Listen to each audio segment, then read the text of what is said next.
Aqui a gente tem a quarta estação, que ela será apresentada pelo Danilo Santana e Antonioni Winkler. Danilo é médico veterinário, doutor em zootecnia e pesquisador de Embrapa Pecuária Sul. Já Antonioni é engenheiro agrícola, mestre em manejo e conservação do solo e da água e doutorando na mesma área na UFPEL. Danilo e Antonioni abordarão o tema manejo de pastagens e otimização do sistema de drenagem. Bom, vocês terão 15 minutos para apresentação, mais 5 minutos para pergunta, e eu lhes aviso quando atingir 13 minutos.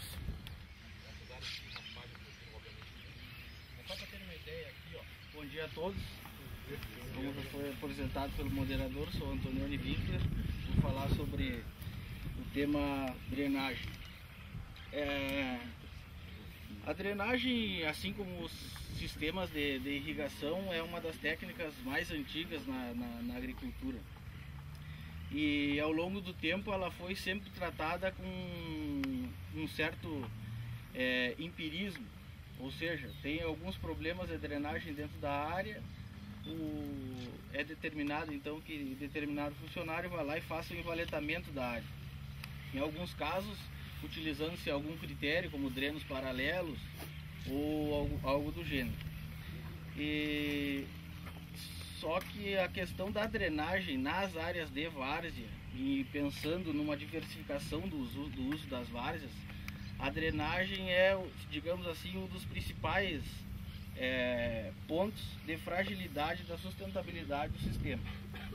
Porque se tu pode ter uma genética boa de plantas, tu pode ter uma fertilidade com tudo ajustado, época de semeadura, controle fitossanitário, tudo ajustado, mas se a drenagem falhar, todos esses outros pilares vão ser prejudicados por este efeito.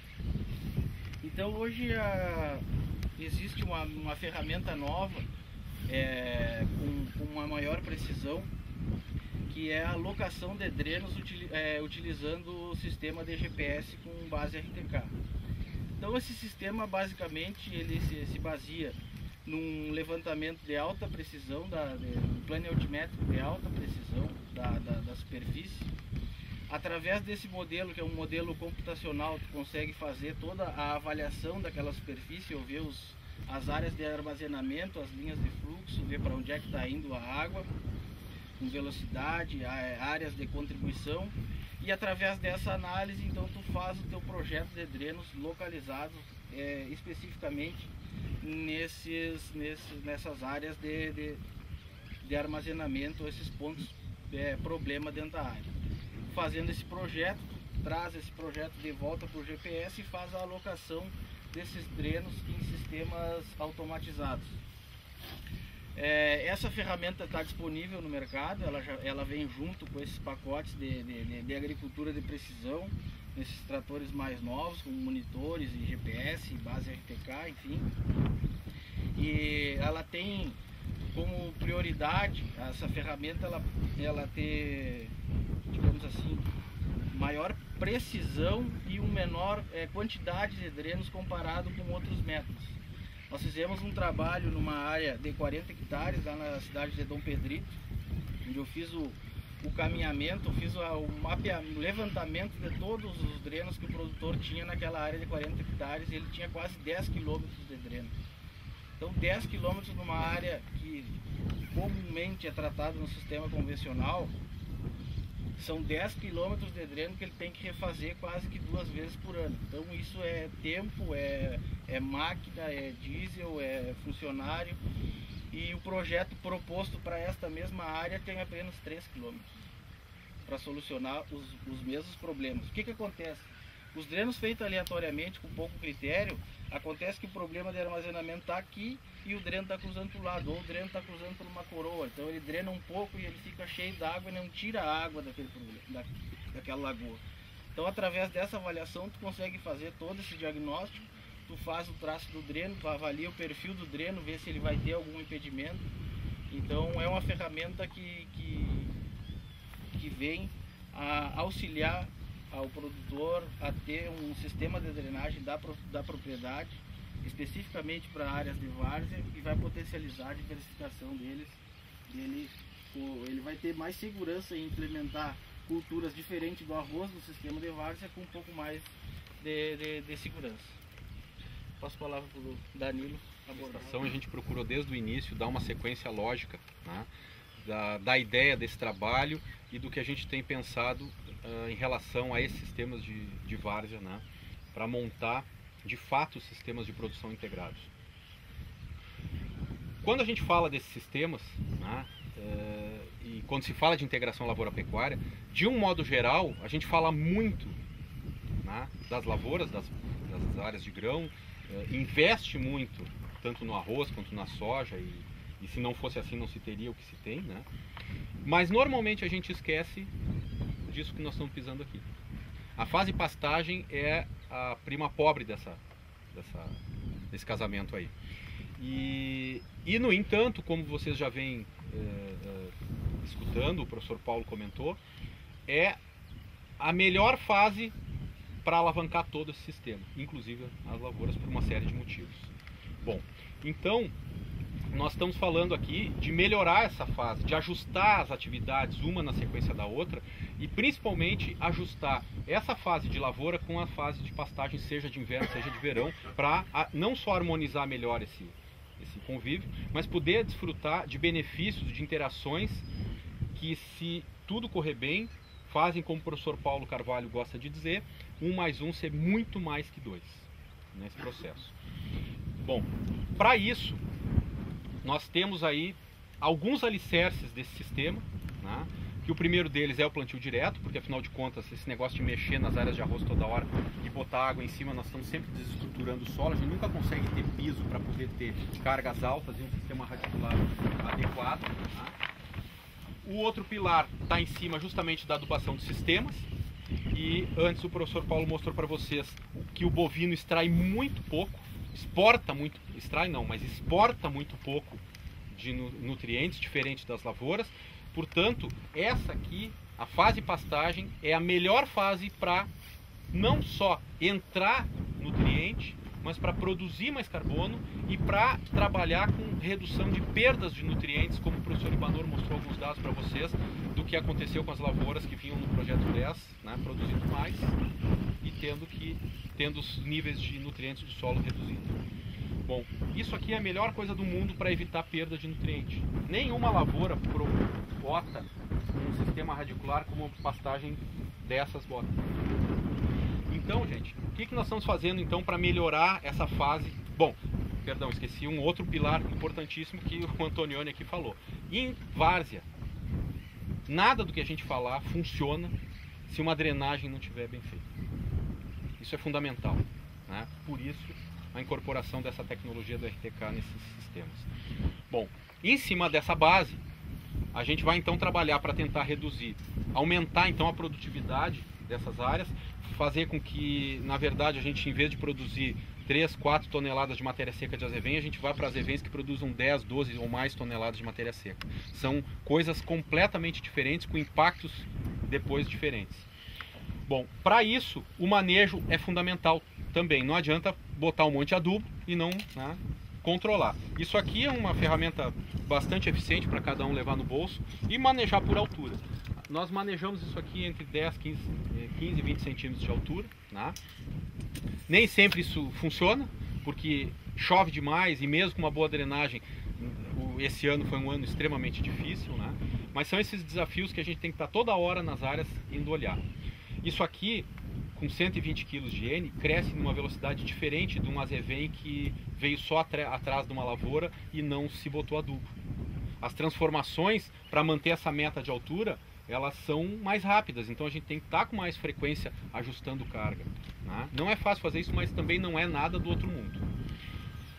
Bom, então, para a gente produzir mais, tanto a produção por dia, aumentar os quilos de matéria seca por dia que estão sendo produzidos na área, como a gente também trabalhar num outro horizonte, que até também tem sido muito pouco falado, de aumentar entre as lavouras o tempo de pastejo. E tem alguns horizontes que eu gostaria de mostrar para vocês, que são muito claros e muito promissores. A gente está iniciando a fazer isso aqui, outros lugares também já estão fazendo, que é trabalhar desde a redução do tempo entre o final de uma lavoura e o início do pastejo de um azevém, por exemplo. Isso que eu estou falando também se aplica a alguma lavoura alguma pastagem de verão circulando. E entre o término de uma pastagem de inverno e o início de uma lavoura. Poderia dizer também o término de um azevém e o início de uma pastagem de verão, ou o término da pastagem de verão e o início do azevém. Os conceitos vão girar da mesma forma. Bom, antes de mais nada, né, a nutrição é fundamental para isso. E o grande e maior erro que a gente vê nessas produções é colocar ou não colocar, ou quando colocar nitrogênio nesses sistemas de pastagem, colocar muito tarde. Tem que encarar que nem lavoura de arroz, tem que entrar no perfilhamento. É azevém desse jeito aqui, ó, com 2, 3, 4 folhinhas. Tem que entrar nitrogênio, como no arroz, como no milho, como no trigo. São gramíneas que se comportam do mesmo jeito, que foi o grande salto do arroz, tá? Um dos pilares do projeto 10. Fora a nutrição, né, que é um ponto extremamente importante, e digo para vocês que lavouras de soja não deixam o suficiente, não tem um balanço de nitrogênio suficiente para fornecer esse nitrogênio. Tem vários trabalhos mostrando a diferença entre lavouras de soja de alta produção, azevém na sequência, e a mesma lavoura com o mesmo azevém sendo adubado ou não sendo adubado, tá? De dar diferença de 30, 40, 60 dias a menos para chegar no mesmo ponto de pasteio. Então, lavoura de soja, gente, funciona, mas não para fazer com que o potencial dessa criança aqui se expresse, não deixa. Bom, outro horizonte que já está sendo feito aqui é a semeadura do azevém, no caso do arroz, do mesmo jeito que se faz com a soja. Semear antes de colher. Nas áreas que a gente consegue colher no seco, principalmente, à tarde vocês vão ver um produtor que fez isso já. A gente tem em outras áreas que está fazendo. Todas essas áreas aqui a gente fez, né? É um horizonte muito bom. Dá para dar uma diferença muito grande no tempo em que a gente vai ter esse azevém. E é a melhor forma, eu diria, a gente está com 2 tratamentos aqui, que tem arroz sobre arroz, né, todos os anos, só que com azevém entre um arroz e outro. Vocês vão, vale a pena? Bom, primeiro ponto. Se a gente conseguir espichar esses espaços, claro. E mesmo que a gente não consiga, a gente tem uma raiz buscando potássio, nitrogênio e mantendo isso no sistema e evitando perda. Só por isso, se a gente fosse olhar, já valeria a pena gastar com semente, nem que não botasse gado. Bom, então, essa coisa de colocar o azevém antes, né? Isso em várias áreas já se mostrou que a gente precisa, claro, espalhar bem a palha, tem uma série de questões para fazer isso, mas funciona, é um negócio que acelera bastante o nascimento do azevém. Pode dar um buraco? Pode. Aqui a palha não tem... É difícil conseguir fazer o espalhador de palha, né? Num quadro pequenininho, a máquina para, não é uma... Mas numa área maior é mais fácil isso de organizar, que o espalhador de palha deixe bem espalhada essa palha, e aí é muito fácil fazer essa semeadura antes, inclusive ganhando tempo no operacional, fase de avião e tal. E depois entrando, claro, com esse nitrogênio. O outro horizonte, certo, é diminuir o tempo entre o azevém e o final do azevém e o início da próxima lavoura, seja de soja, seja de arroz.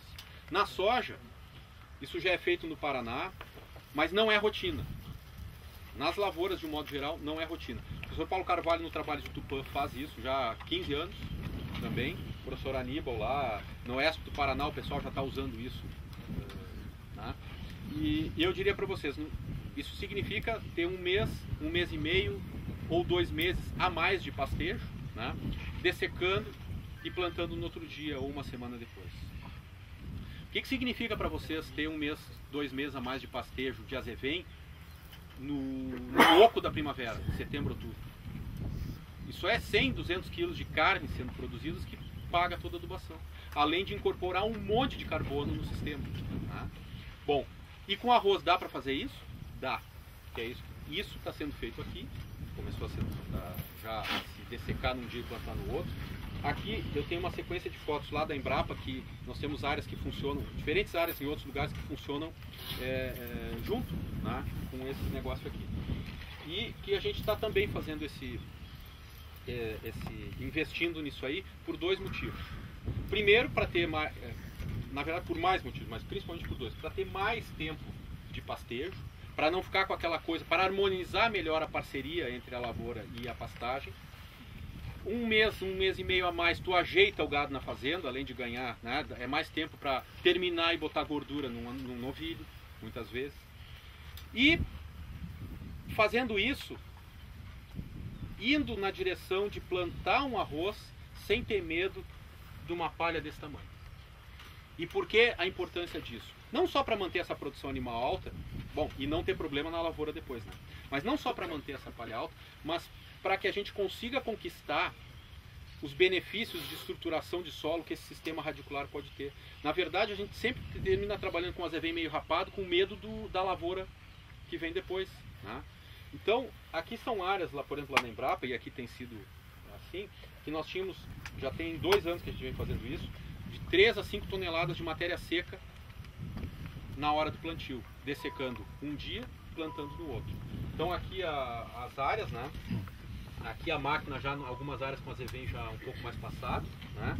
Outra coisa importante, com esse mês e meio a mais nas áreas de leguminosa, tu pereniza o trevo branco tranquilamente nesse sistema, porque dá tempo dele, e o trevo consegue, né, se manter com sementes e vem depois.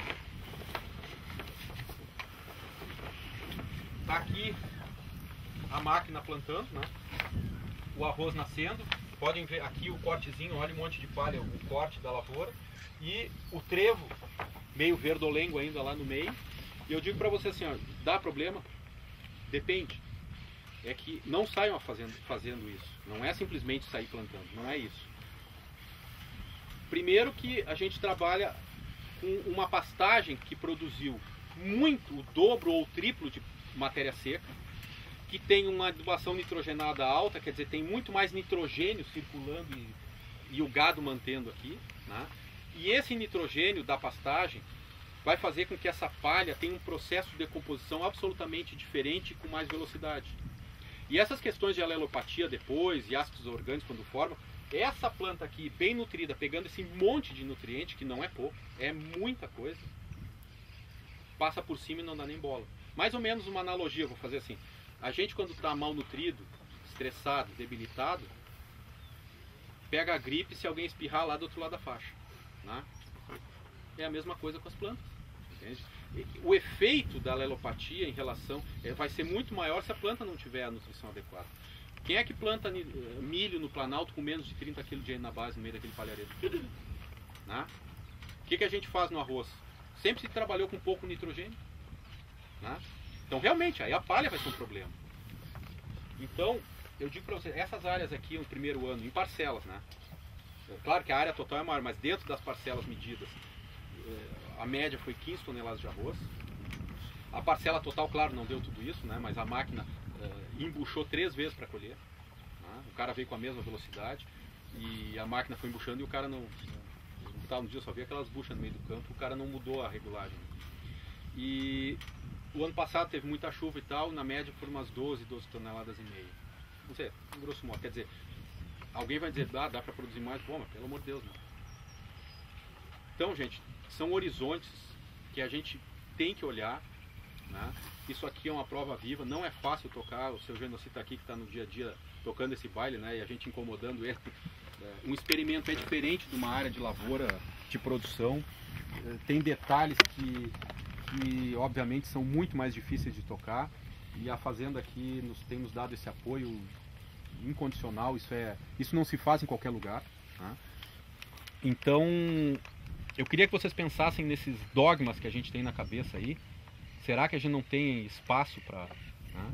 E tudo isso aqui, simplesmente, vocês imaginem, essa aqui no caso o tratamento 5, né, que é o sistema menos intensivo na rotação com arroz, mas o volume de nutriente incorporado nesse negócio aqui, quando voltar o arroz aqui. Né? Alguém tem dúvida que vai produzir bastante?